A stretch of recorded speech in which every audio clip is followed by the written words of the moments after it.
నేను మీ momo kids TV మరొక కథతో మీ ముందుకు వచ్చాను. మరిన్ని కథల కోసం వెంటనే మోమో కిడ్స్ టీవీని సబ్స్క్రైబ్ చేసుకోండి. కథ పేరు చింత చచ్చిన పులుపు చావదు. కథలోకి వెళ్దాం పదండి. అనగనగా ఒక గ్రామంలో సుబ్బయ్య అనే మనిషి ఉండేవాడు.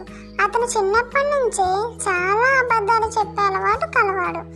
ఎవరే పని చెప్పినా నేనే చేస్తానో నాకే తెలుసు అని గొప్పలు చెప్పేవాడు.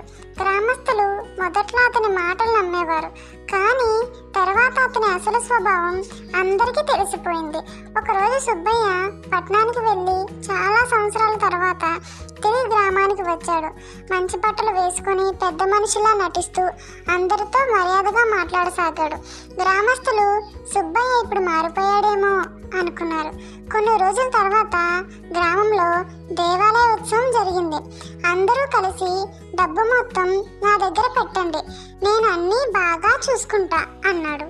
అప్పుడు నమ్మి డబ్బు ఇచ్చారు. కానీ 2 రోజుల తర్వాత సుబ్బయ్య కనిపించలేదు.